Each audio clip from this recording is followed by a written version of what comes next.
Good day mga Mars! Kahapon kasi may dumating ako na package. Ito.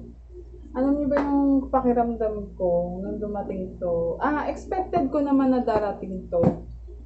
Pero alam mo na, alam niyo yung pakiramdam na sobrang saya. Kasi hindi lang naman dito sa package na to dahil sa napakabuti ng kalooban na nagpadala nito. Sino nga pa yung nagpadala nito? Ito yung kwento ko lang. Ito yung nakilala ko siya na galing sa Japan. Nasa Japan siya ngayon nakatira. Nakilala ko siya through FB Reels. Yan kami nagkakilala. O di ba hindi lang naman stars, monetization ang makukuha niya sa Reels. Syempre, friendship na rin. Ngayon, na-video ko na siya dati. Last year, nagkita kami. Kinita niya ako, nagkita kami sa Manila para i-treat. Yan. Nag-overnight kami sa isang condo, tapos doon kami nag-bonding, di ba? Sino ba naman ako para bigyan niya ng special na treatment, di ba? Dito lang naman kami dito lang naman kami nagkakilala sa Facebook. Ngayon, dahil nga sobrang buti ng kalooban niya, alam niyo yun, sa totoo lang, hindi po siya mayaman na tao. Yung family nila hindi mayaman, pero likas na sa kanya yung pagtulong. Pag-share ng blessings niya. Then ngayon, nung birthday niya, imbis na maghanda siya, mag-celebrate siya ng birthday niya, ang ginawa niya, nag-ipon siya ng mga gamit. Gusto niya i-share yung blessings niya through balikbayan box.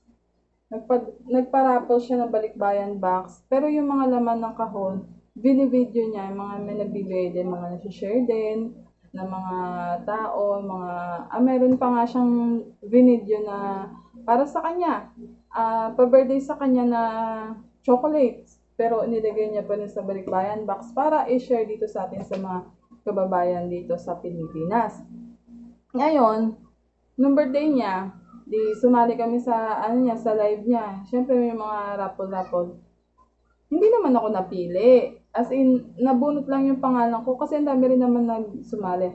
Nabunot lang yung name ko sa consolation prize. Sa first time ko talaga nangyari sa buhay ko na mabunot sa mga ganun kasi malas ako sa mga ganun, mga bunot-bunutan. Di ngayon, after ng live niya, since kakilala naman niya o malapit naman sa kanila yung nabunot niya na winner. At eto nga, sinabihan niya ako na may special nga daw akong matatanggap galing sa kanya. Ibig sabihin, may padala din siya para sa akin. Sobrang sobrang nakakataba ng puso kasi hindi kami hindi kami magkamag-anak, pero yung family niya sa Laguna ngayon na tinuturing na rin ako na hindi iba sa kanila. Isa pa palang pasalamatan ko bukod kay Ate Jane. Hello Ate Jane, love you talaga. Kay Ate Mary Jane de Guzman, siya nga yung may pakananan lahat ng to. Gusto ko rin pasalamatan yung kapatid niya si Kuya Maui. Siya kasi yung una kami nagkakilala sa Reels, then pinakilala niya sa akin si Ate Jane. Ngayon, pati kay Ate Jo, shout out, asawa ni Kuya Maui. Na yun nga, sinabi nila sa akin na dumating na yung box. Last week. Na meron nga rin sa akin ibinigay si Ate Jane. Ngayon, masasabi ko lang sa family nyo, family ng De Guzman, thank you. Maraming salamat sa inyo kasi, alam mo yun, hindi tayo magkaano-ano. Kumbaga, hindi naman tayo, dito nga lang tayo nagkakilala, pero naramdaman ko na tinuring nyo rin ako na pamilya. Kahit hindi tayo masyadong nag-uusap kasi busy na rin ako, busy rin kayo sa trabaho niyo. Masarap na sa pakiramdam na kahit hindi mo kapamilya, hindi mo ka ano-ano, binibigyan ka ng halaga, na-appreciate ka. Sa totoo lang, hindi sila mayaman. Level lang, ano lang, tingin ko lang, normal lang yung buhay nila, hindi sila mayaman. Si Ate Jane, hindi mayaman. Pero nagagawa niya mag-share ng blessings niya. Hindi lang sa akin, may mga natutulungan din siya. Na hindi niya lang siguro sinasabi sa mga vlog niya. Hindi lang ako. Meron at meron yan. Meron nalalaman ko na may tinulungan siya, ganyan, may pinadalan siya. Hindi lang to first time na binigay sa akin ni Ate Jane. Nung pag-uwi niya, share niya sa akin yung blessings niya. Tinirik niya kami na mag-aanak sa Manila. Tapos, nung birthday ko, pinadala niya ako ng pang-cake. Hindi kami magkaano-ano Hindi siya mayaman, pero grabe yung puso niya magbigay. Kaya sabi ko nga, napakabuti niya talaga. Naiyak ako kasi first time to, hindi ko ihabol yung ganito. Pero yung thought na naalala ka ng tao kahit hindi ka ano-ano, patadalhan ka, di ba? Pero masaya ako kasi na-request ko talaga sa kanya. Kung ano yung naman ito, may request talaga ako sa kanya na sana alam mo na yun. Na-request ko sa kanya yung noodles. O ngayon, buksan natin. Favorite ko talaga kasi yung noodles ng galing Japan. Ano mo na yun? Wala naman kami kamag-anak sa Japan, pero kapag may nagbibigay-bigay ng mga cup noodles, ang sarap, di ba? Kaya Ate Jane, Ate Mary Jane de Guzman, maraming salamat. Hindi ko ma-express ng word, pero salamat talaga kasi hindi lang sa pagbibigay mo para sa pag appreciate mo sa akin bilang kaibigan. Hindi man tayo lagi nag-uusap kasi busy tayo. Pero once in a while, di ba, nagkukwentuhan naman tayo. Namimiss ko na yung pagkwentuhan natin. Kaya lang wala lang talagang time. Kahit ako, sobrang busy ko. Ngayon, kahapon nga ito dumating package, pero ngayon ko lang bubuksan kasi wala nga akong time. Ngayon buksan na natin.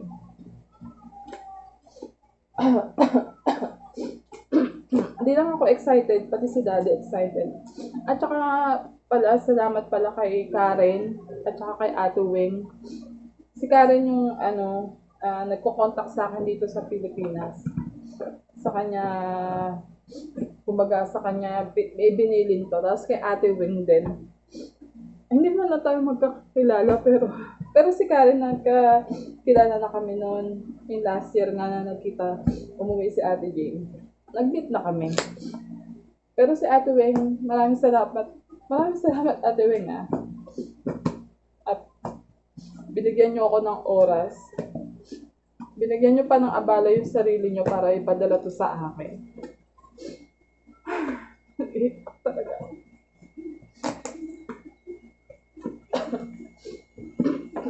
Ito na, buksan natin.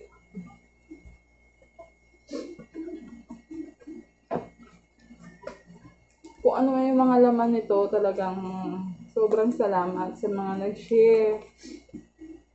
Lalo na kay Ate Jane. Alam mo ba, Ate Jane? Gusto ko makapunta dyan ng Japan. Kaya lang, malayo pa talaga sa kalagayan ko ngayon. Hindi ko pa kaya, hindi ko pa carry. Pero malay mo, one day, pag dinilas tayo ni Lord, makarating din ako ng Japan. Wow! O, diba? Grabe, ang dami. Hindi ko na-expect. Ito lang ang hinihiling ko sa kanya, oh. Ito lang. Kahit isang ganito lang, eh. Aww.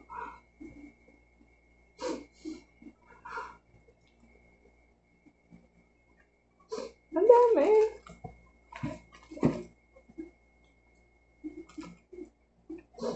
Oh, may boxer pa. May medyas pa.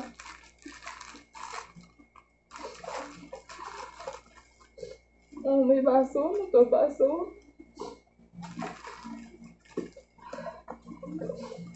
Ang daming chocolates.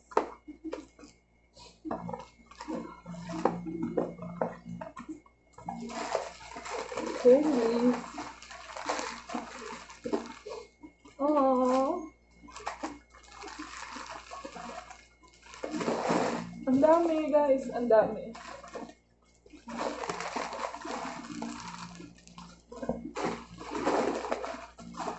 May mga damit pa sa ilalim, oh. Wait, pakita ko sa inyo. Daming chocolate. Ah, hindi ko to ina-expect. Na-expect ko lang noodles. Kasi ito talaga yung request ko sa kanya. Ang daming chocolate. Maraming salamat sa mga nagbigay kay Ate Jane. Mga sponsor din niya naman nagbigay. Grabe, kung ano-ano pa. Ayok ako.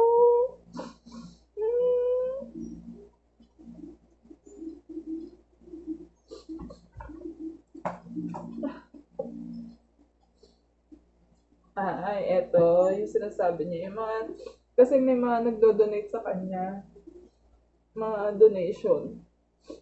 Mga nagdo-donate sa kanya, mga, siguro mga Pilipino rin na taga-Japan. Oh, eto. Yung mga damit pambata. Ay, huwag kayong mag-alala, i-share ko din to, hindi lang para sa akin to, i-share ko to, kasi wala naman akong anak na bata. I-share ko to sa mga kapitbahay ko, mabibigyan ng mga anak na bata.